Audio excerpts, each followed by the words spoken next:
Jadi pada hari ini kita akan belajar bab 4. Last week kita sudah belajar bab 5. Cuma hari ini kita kembali ke bab 4. Bab 4 ini panjang sedikit, juga coba try ringkaskan lah, sebab dia banyak pembacaan. Cikgu rasa kamu pun baca sendiri. Dan cikgu cuma tekankan benda-benda yang penting saja. Oke. Potensi 4, merancang jadwal kerja. Kalau sebelum ini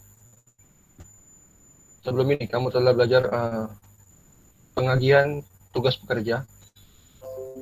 Pada hari ini kita bagaimana kita merancang jadwal kerja. Kan sebelum ini kita sudah pengagihan kerja macam mana.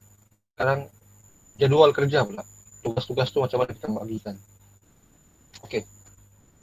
Pengurusan proyek ini adalah disiplin untuk memulakan, merancang, melaksanakan, mengawal, menamatkan kerja sebuah pasukan untuk mencapai matlamat tertentu dan memenuhi kriteria kerja yang tertentu, atau hasil yang unik dengan permulaan dan akhir yang jelas yang memenuhi matlamat dan objektif.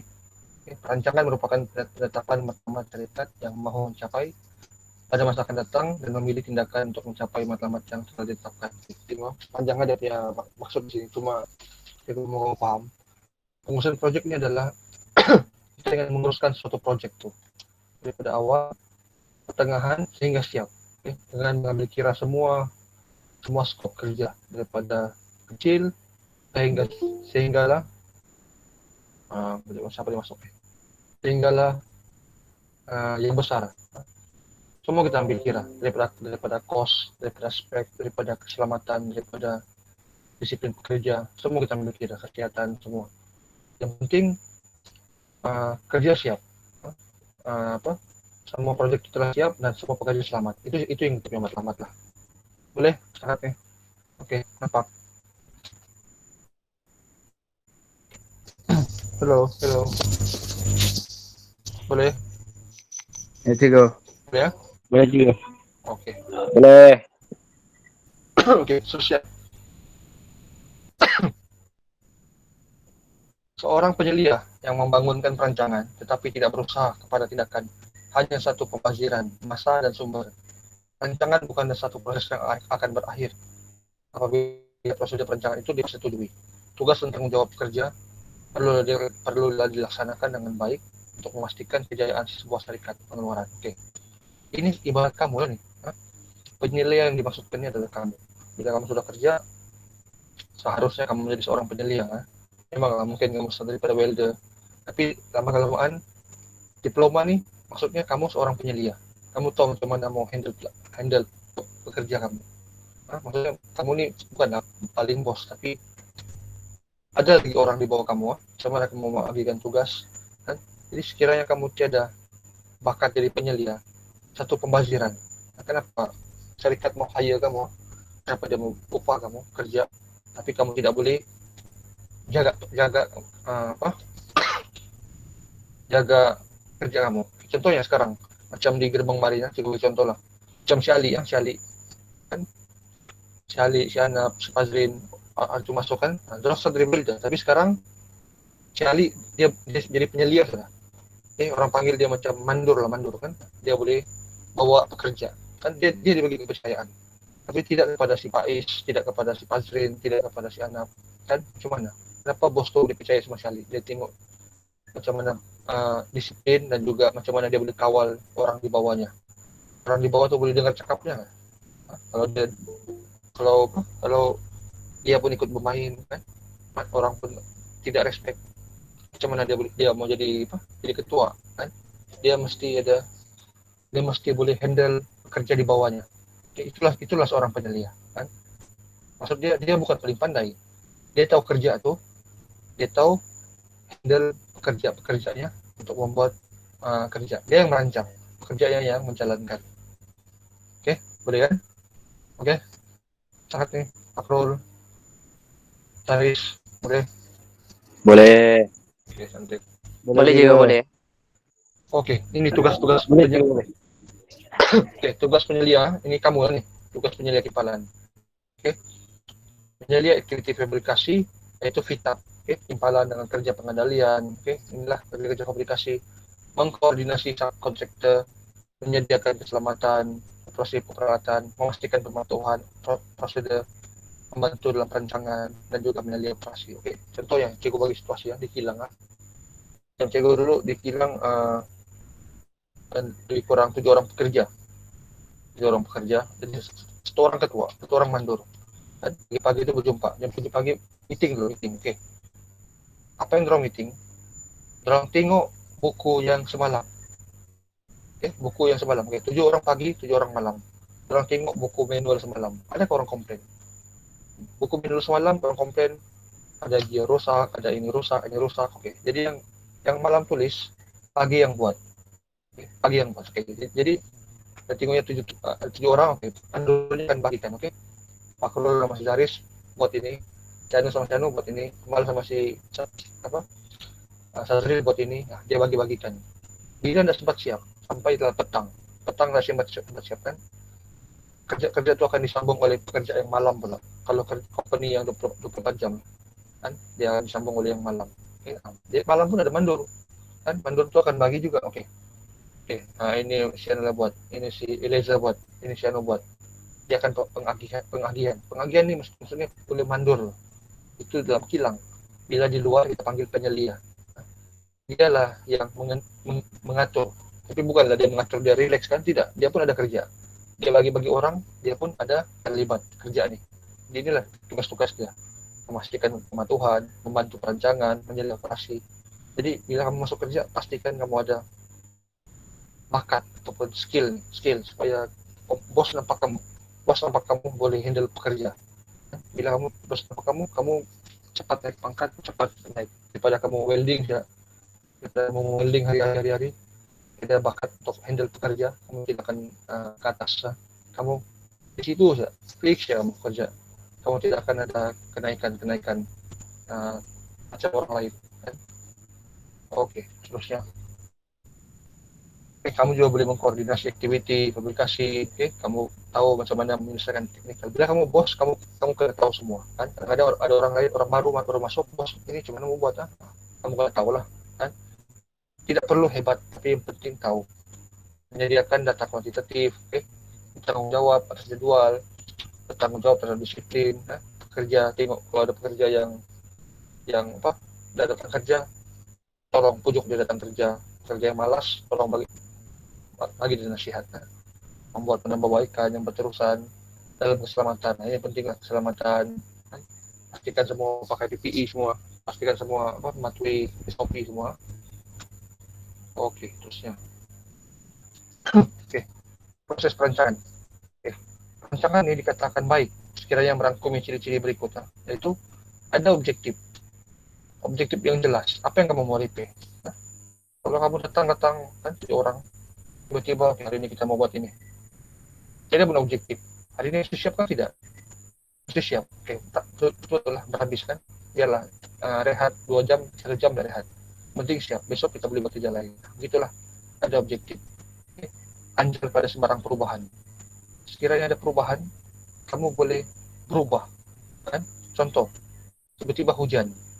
Kamu boleh fikir dalam masa yang singkat boleh tukar. Dapat kita pasang kanopi. Dapat kita boleh tunggu petang. Mesti boleh cepat fikir. Kalau kamu lambat akan mengakibatkan kerugian sama company ya. Okey, kayu pengukur asas piawaian kawalan projek, memaksimalkan penggunaan bahan. Ini macam biasalah, menunjukkan dengan jelas susunan, membandingkan kemajuan kerja. Ini mesti kamu tahu macam mana kemajuan kerja. Nanti datang manager, okey, Iqbal sekarang 19 sudah. Okey bos, dalam 40% lah. Dalam 2-3 hari siap. Kamu kena tahu ada yang macam mana mau adjust. Berapa persen kerja siap. Okey. Okey. Setakat ni, okey. Boleh setakat ni. Okey, tiba. Ya. Okey. Rancangan yang berkesan memberikan kelebihan dan kebaikan kepada semua pihak yang terlibat dengan industri pembinaan. Contohnya, kontraktor, klien, arkitek dan jurutera, pihak-pihak lain. Kamu ni akan deal sama orang lain. Ini adalah kelebihan penyelia. Kamu akan ramai kenal kawan. Kamu deal sama kontraktor, deal sama klien, deal sama arkitek, deal sama pihak-pihak lain, SSB, Jabatan Air, telekom, kamu kenal banyak kawan. Di sini dia ada kelebihan dan keburukan lah. Kelebihan dia kamu banyak kenal kawan kan, keburukan dia mungkin kamu boleh dijadikan kambing hitam kan, orang buat salah, orang boleh tuduh kamu, itu kamu bukan elakkan kan? Maksudnya kamu kan ada ilmu lah kan? Kawan-kawan tiba-tiba belajar minum sedikit, kamu sayang-sayang, rupanya rasuah kan, tangkap masuk penjara. Jadi pandai-pandai kan, tengok kamu seorang penyelia, kamu pasti ada skill, pastikan jangan sayang benda-benda yang bukan kamu tahu kan? Ini apa nih ya, jangan terus sayang, karena pastikan betul. Oke, teknik perancangan ya. Ada catagan, macam-macam ada perancangan, ada gunakan kontrak kan, untuk kontrak itu mesti ada syarat-syarat kontrak, spek kerja, lukisan kerja, dan senarai bahan. Oke, benda-benda ini kamu akan ambil buat perancangan kamu. Hasil dia adalah laporan, program, penjadwalan sumber bahan, bahan buruh, serta alir dan statistik. Semua boleh nampakkan slide nih? Boleh sekarang nih, nampak slide nih? Boleh. Boleh ya? Oke. Ini Ciko Mas lalu ya, mengenal pasti objektif. Oke. Pemilihan tindakan, semakan objektif, pemantauan kemajuan, penyediaan program, dan penjadwalan. Saya cikgu gelap pula dia punya nih slide.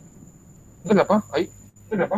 Ya, Sama gelap. cikgu, saya pun gelap cikgu, dan zaman baru dah. Coba sekarang nampak sekarang. Masih juga. Yang lain ada, apakah? Nampak sudah. Ada. Ada sudah. Oke. Ini proses kitaran. Oke. Sebelum cikgu lupa, subjek nih, building supervision. Bila kamu, ini subjek degree ya. Bila kamu masuk degree nanti, kamu akan jumpa. Namanya adalah industrial relation, ataupun hubungan industri, ataupun industry engineering. Kan? Jadi cikgu doakan batch kamu ini ada yang sambung degree ya. Sebab batch orang si Reina, si Marsha, batch orang si Anap lah. Si Anap yang sambung sekarang. Oke. Jadi batch kamu ini cikgu nggak tahu siapa. Harap-harap bila kamu masuk, cikgu harap kamu ingat lah apa yang cikgu ajar nih. Kamu akan jumpa subjek ini lagi. Oke, jadi ini proses kitaran. Cikgu nggak mau sentuh banyak sebab ini kamu boleh baca sendiri. Oke. Faktor mempengaruhi proses perancangan. Kadang-kadang kita rancang, kan, dia boleh berubah. Kita rancang 1 bulan, tiba-tiba tidak boleh siap 1 bulan, bos. Kenapa? Sebab antaranya cuaca. 1 bulan hujan ya, macam mana mau siap? Kita punya bengkel nih, kan? Kita mau buat bengkel, tidak akan boleh siap 1 bulan. Kamu mesti ada target. Paling lewat berapa? Kalau hujan hari-hari pun paling lewat mungkin 1,5 bulan. Kan? Kehendak klien yang sentiasa rubah-rubah. Contohlah pengarahan, saya mau kamu buat ini, tukar mesin building di sini tempat dia punya cutting di sini, balik berubah-ubah. Jadi ianya akan mempengaruhi proses perancangan. Kita sebelum siap 1 bulan, pergi lambat gara-gara klien kita cerewet. Ekonomi. Contoh, target kita 1 bulan itu budget kita mungkin 10.000. Tiba-tiba ujung bulan harga simen naik harga, kan? Bertukar kerajaan ke PKP ke apakah COVID ke apa, harga simen naik harga. Maksudnya kamu punya budget lebih sudah, tidak cukup. Di situ akan bertambah kamu punya hari, di situ akan berubah kamu punya rencana. Batasan masa, dan last sekali faktor-faktor lain lah. Contohnya seperti sekarang lah PKP kan, semua tertangguh. Pembinaan ke apa-apa kerjamu semua tertangguh. Oke. Ini macam saya cakap tadi, penjadwalan kamu boleh baca. Perancangan ini paling penting dalam apa-apa juga benda. Dalam suatu sistem pengurusan proyek, di mana menggabungkan bidang kerja, sumber-sumber resource, penjadwalan, metodologi pengeluaran. Oke. Siapa bermasuk nih?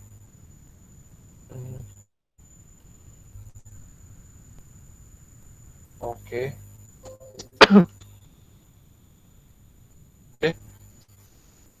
Penjadwalan di sini adalah bermaksud perancangan proyek ya, perancangan penjadwalan benda yang sama lah kan, macam mana kamu mau cari teknik yang terbaik untuk kamu menyiapkan kamu punya proyek. Macam contohnya PTA kamu lah, PTA kan sekarang sibuk pasal PTA. Macam mana kamu mau rancang PTA kamu bila mau siap kan? Inilah kamu punya ujian paling ujian awal.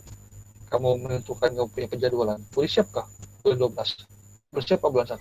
Sekarang kamu target. Kalau ini pun kamu tidak boleh settle, macam mana nanti kamu kerja kan? Kamu jadi bos, kamu jadi penyelia, macam mana kamu adjust? Kamu punya target. Oke, oke. Sepakat, oke. Sekarang nih, boleh lagi sekarang nih. Boleh. Oke. Oke, di sini ada beberapa peraturan. First come first serve, earliest due date, shortest processing time, longest processing time. Ini antara kaidah-kaidah, kaidah-kaidah atau peraturan yang kita buat lah. Yang mana yang tapi bergantung dengan bergantung dengan keadaan, kan? Bergantung dengan keadaan. Penyerahan proyek siap, kan?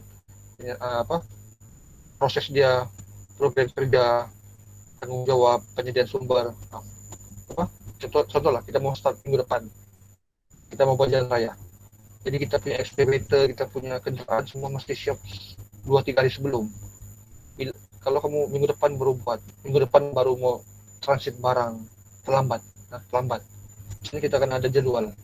Oke, sebelum buat kerja, kita kena bawa excavator, kita akan tractor, kita akan lori, kita akan semen, semua pasir, batu, semua kita standby. Standby juga traffic. Itulah kalau kamu nanti bila kamu kerja, kamu akan belajar traffic management, pengurusan traffic. Dia macam kamu perasaan nggak bila ada pembinaan di jalan ya, ada kan orang yang bagi jalan, ini jalan sana berhenti, perasaan nggak? Perasaan kan? Contoh lah kamu pergi KK, kadang-kadang di jalan checkpoint ada pembinaan, yang di depan tuh akan bagi bendera putih, terus tuh kalau berhenti bendera merah, perasaan nggak? Ya, perasaan. Oke. Itu adalah namanya traffic management, pengurusan traffic. Kita memang belajar benda itu kan. Data di kilang pun ada, tempat pembinaan pun ada, tempat rel kereta api pun ada, semua memang ada tempat belajar benda ini. Jadi kamu ini kira beruntung kamu belajar di sini. Nanti bila masuk industri kamu sudah tahu kan. Bila bos tanya macam mana kita mau buat traffic management, kamu boleh angkat tangan, bos saya ada ide. Jadi bos pun suka lah bila ada orang yang dia tahu kan. Jadi semua kita kena tahu traffic management macam mana. Ya, kalau di sini jalan, sana berhenti. Berapa lama pula kan? Berapa lama? Kan sampai setengah jam sini saya jalan, sana berhenti, mengamuk orang, kena adjust. Jadi kita kena tahu kaidah, bahan, mesin, manpower, money, kan? Maksudnya keuangan kita. Cukup kan keuangan kita untuk meneruskan kerja. Kalau tidak cukup, stop. Kan?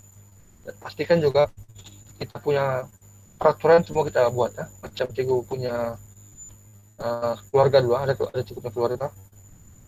Gara-gara tiada job scaffolding, orang punya syarikat kena tutup serta merta dalam masa 2 minggu.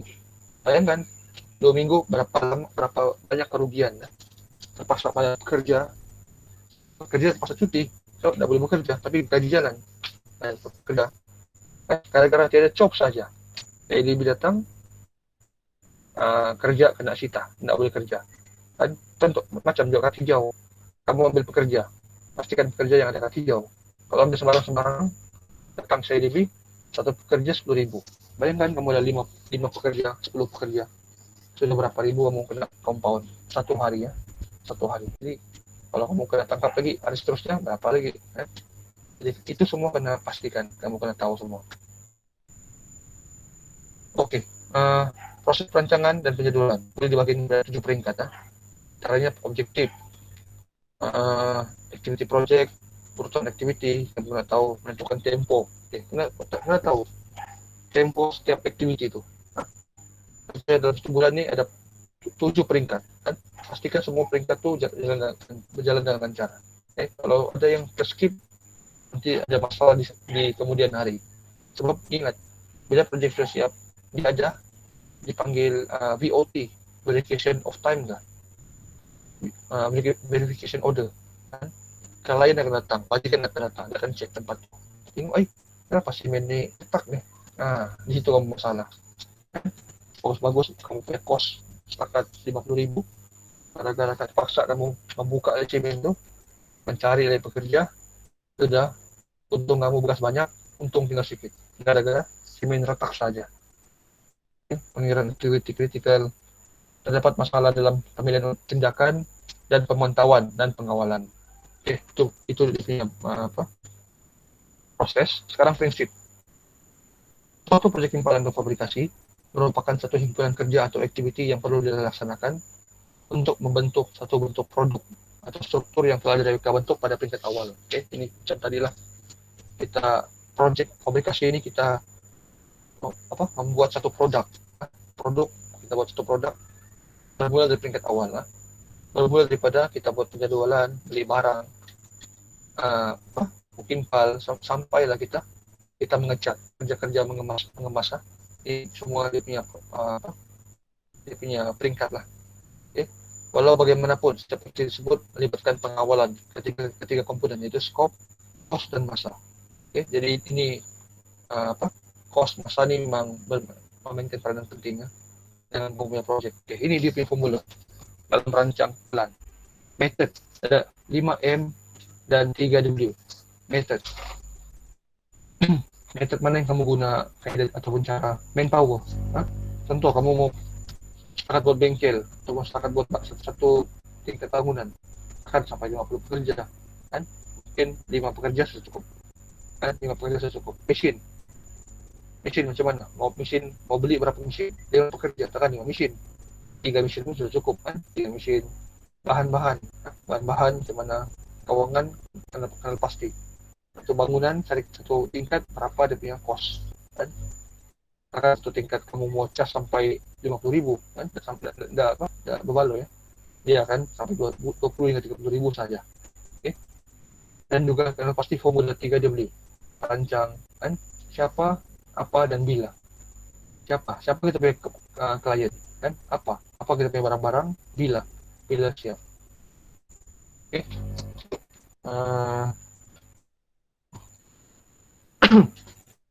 Syarat ni boleh kah? Boleh lagi syarat ni? Boleh juga, boleh. Boleh. Okey, sebarang teknik perancangan penjadualan adalah persetujuan untuk menyusun semula aktiviti-aktiviti bagi dilaksanakan mengikut urutan sama ada, sebelum, selepas dan pada masa yang lain. Ini dia punya teknik penjadualan. Kita punya target meminimumkan waktu penyelesaian. Kita jangan terlampau panjang. Setakat buat satu bangunan, takkan sampai tahun-tahun. Target paling cepat. Orang mau cepat, harga murah. Kita meminimumkan waktu pelanggan menunggu. Nih, kita mau kurangkan waktu pelanggan menunggu. Sebab kalau klien kita terlampau tunggu lama, kan, mau gak lagi dia buat sama kita, kan? Dia akan cari orang lain.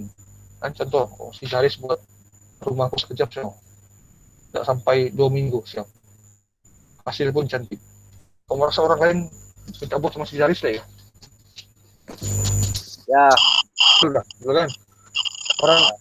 Orang akan pikir begitu, orang akan buat orang akan bercerita kamu punya kelebihan kan. Kalau kau ada keburukan, orang cerita juga. Ada beberapa teknik penjadwalan, antaranya kamu sudah belajar cartagan, cabar, carta perbatuan. Ini milestone. Coba rasa Cikgu Syafiq belajar kamu. Cikgu Syafiq mungkin ada ajar dalam PTA kan, network analysis, critical path method. Ini sudah belajar CPM, precedence kan, PDM, evaluation, line of balance. Ini tidak payah terlampau paham semua. Yang penting ada benda yang kamu target, kamu pakar.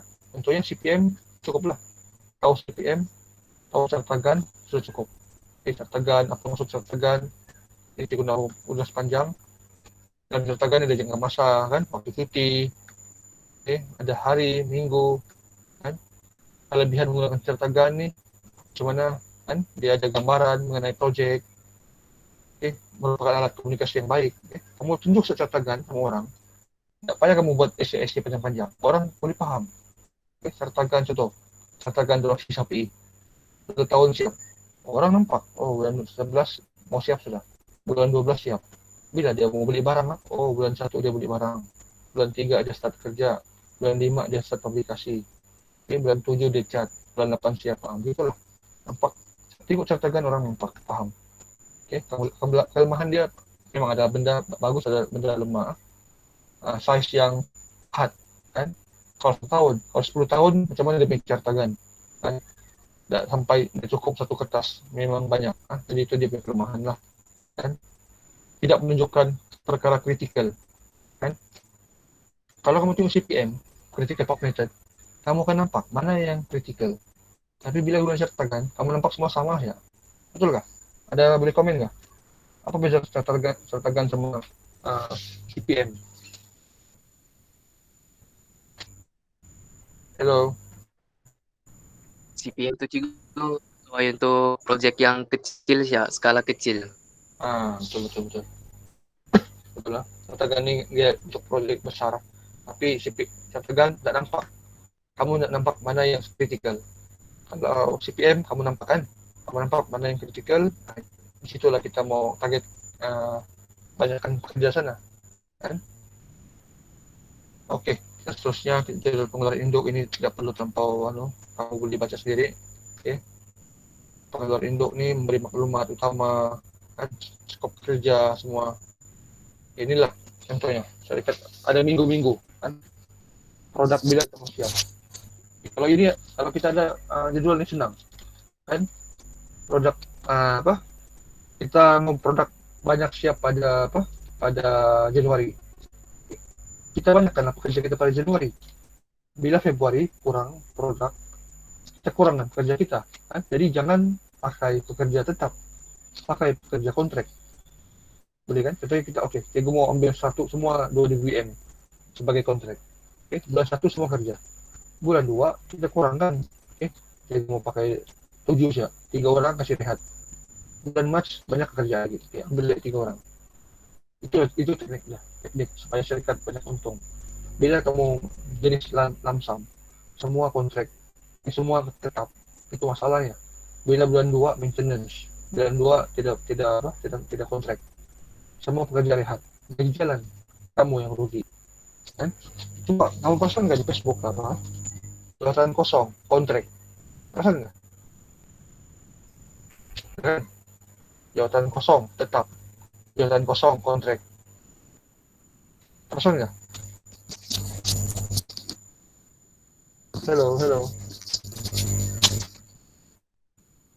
Ada boleh respon?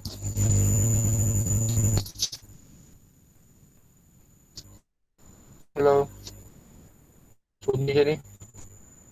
Ya cikgu, perasaan. Senggan. Okey. Yang lain mana ni? Yang lain? Kenapa enggak jadi suara-suara ni? Makan nggak? Oi, kamu Stuck cikgu suara sama ya. Udah berapa bagus lain. Udah bagus lain cikgu. Oke, apa. Ada si Bob di sini, si Bob. Ada si Bob kan? Si Bob ni. Oke, Ada sebab cikgu di dalam sini. Apa. Teruskan. Dalam Malaysia. Oke. CPM, cikgu sudah ajar hari itu. Tak payah cikgu ulang lagi ya. CPM. Langkah-langkah membina gangguan kritikal CPM. Pasti ini sudah kita cerita sebelum ni. Ni. Kalau kita nampak ni, kita nampak mana kritikal. Kelebihan dia, kamu sudah belajar. Kelemahan pun ada. Mana-mana benda pun ada kelebihan kelemahan. Kelemahan CPM ni tidak boleh projek yang terlalu besar. Ini program evaluation and review. Ini pun projek yang bagus lah. Tapi dia ada persamaan dengan CPM. Ada persamaan dia. Kalau kamu faham CPM, kamu tahu lah PET. Kalau kamu tengok, kamu nampak PET.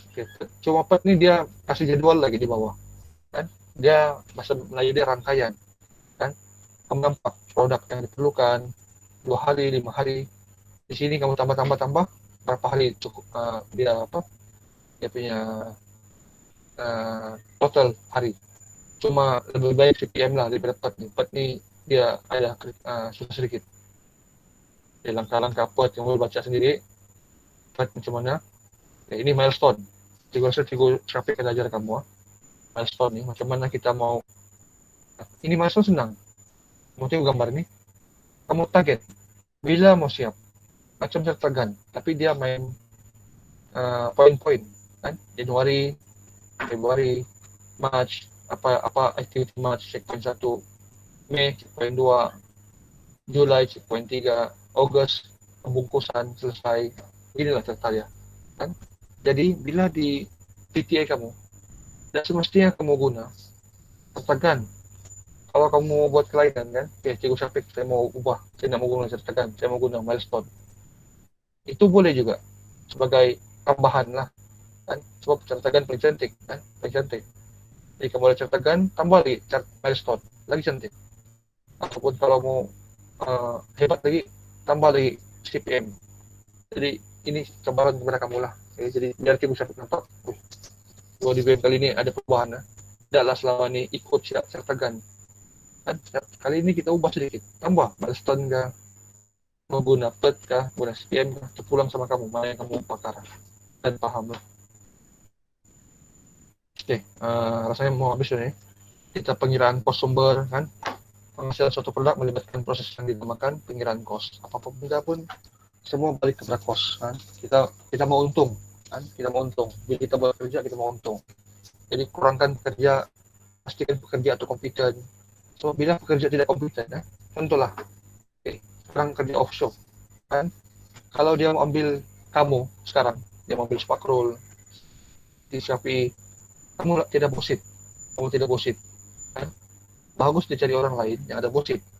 Kalau dia ambil kamu, dia terpaksa korbankan 2.000 lebihnya, dia bayarkan kamu bosit, dia bayarkan kamu medical, di situ akan dia rugi, ya? Jadi apa kata dia cari orang lain yang ada bosit, ya sudah free, dia tidak kos di sana, dia untung di situ. Boleh nampak kan? Boleh nggak?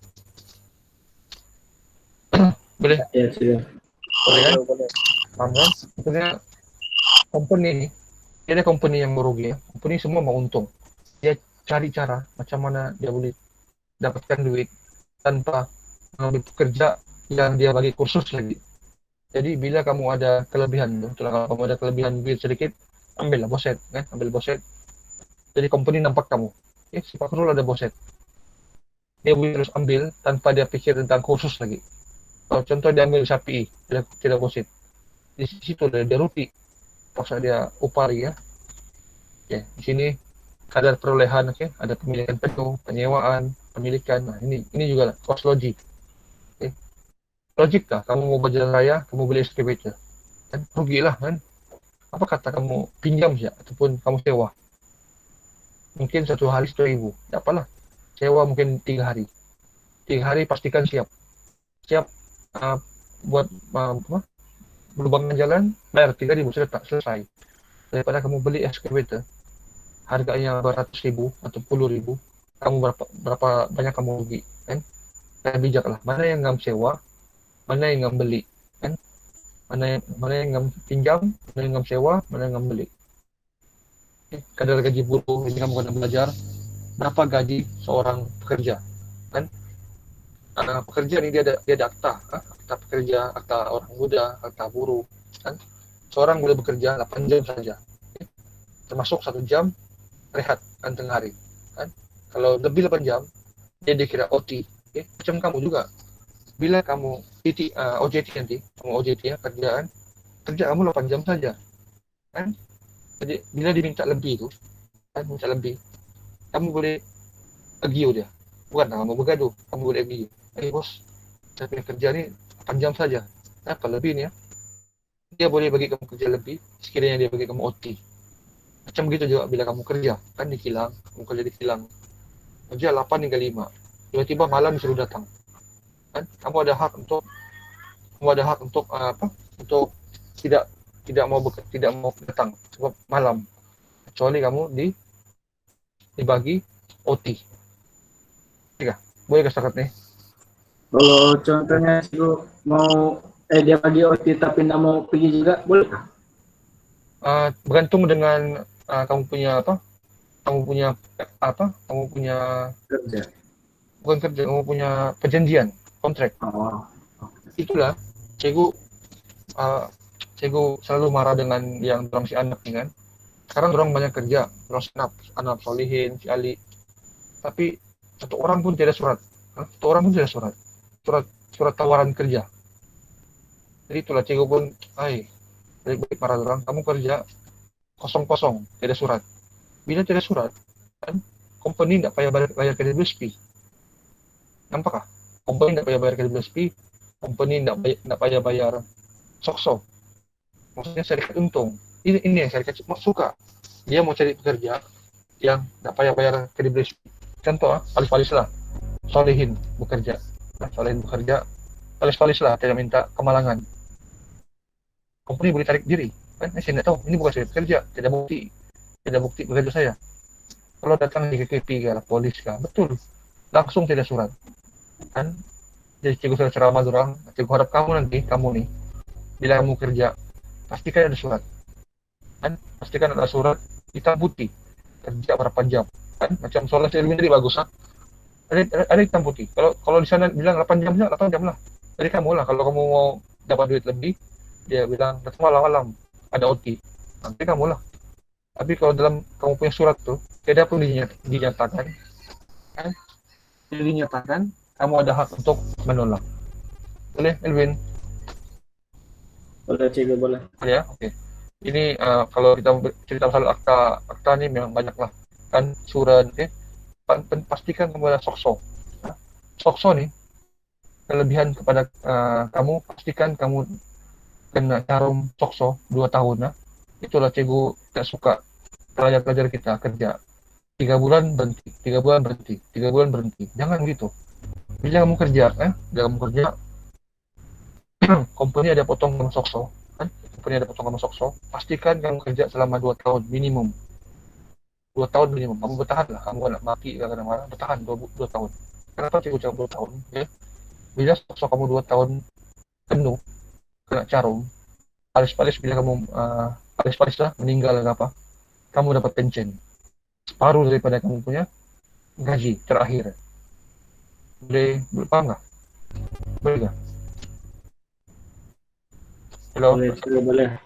Contoh lah, si Abu kerja 2 tahun, 2 tahun penuh, okay? Jadi gajinya 3.000. Palis-palis tahun ketiga dia meninggal. Nanti dia punya bini ataupun dia punya, kalau dia kawin bini ya lah, kalau dia belum kawin bapak mamanya akan dapat 1.500 bulan-bulan dapat 1.500 sampai bila itu si Ali, itu si Abu. Bayangkan siapa kita mau bagi contoh, siapa bikin contoh ya nulah si Ali lah, oke? Bukan Ali kita lah, Ali orang lain, Ali orang lain. Dia kerja 3 bulan, tukar. Lepas itu palis-palis meninggal. Sokso tidak akan bayar apa-apa. Sokso tidak akan bayar apa-apa. Sebab caruman tuh tidak sampai 2 tahun. Jadi itu kamu kena pastikan. Bila kamu kerja, pastikan 2 tahun. Kamu bertahan 2 tahun, lepas itu kamu berhenti, kamu masuklah di mana-mana. Kamu masuk, mau tukar kerja kamu di mana, kenapa? Maksudnya pastikan ada sokso, potongan peso namanya, bahasa Melayu peso, bahasa Inggris sokso lah. Oke. Ada berapa lagi akta ini kita akan tengok semasa ada pekerjaan, oke? Berapa umur paling minimum 16 tahun pekerja. Kalau menjadi bos, jangan ambil pekerja bawah 16 tahun, 16 tahun paling rendah. Itu pun 16 tahun dia tidak boleh kerja berat. Dia setakat cakung saja, kerja-kerja yang ringan. 18 tahun baru boleh kerja yang berat. Ada sewa jenderal, ini kamu kena pastikan. Apa sewa, kan? Kalau sampai 5 hari kamu sewa excavator, kalau paket bengkak kamu, tengok. Mungkin hari pertama, hari kedua guna excavator. 2 hari saya sewa. Janganlah sewa 5 hari ya. Sia-sialah sewa excavator tu terdiam di sana, terdampar. Ada beberapa juga bahan, harga bahan luar, bahan utama, satu kumpulan, item bahan, harga kumpulan mechanical, electrical. Ini pun ada harga tetap dia. Kamu kena tengok spek dia. Kedai tidak boleh jual mahal daripada harga spek tu. Contohnya JKR bilang harga simen RM30, kan? Orang mungkin boleh jual paling mahal pun 32,5, 33. Bila dia jual 50, dia salah. Kan? Kalau kamu bawa pergi akta pengguna, PPDN, SCP, dia boleh kena saman. Okey. Sehingga sini sih ya kita punya slide hari ini. Ada apa-apa persoalan? Ya, Cil, kalau saya. Ya? Kalau saya tidak. Mungkin yang lain. Tidak soalan? Yang lain. Ciko, sudah. Tidak? Oke, penjawab. Nah, saya ambil bikin dulu opini ya. Cek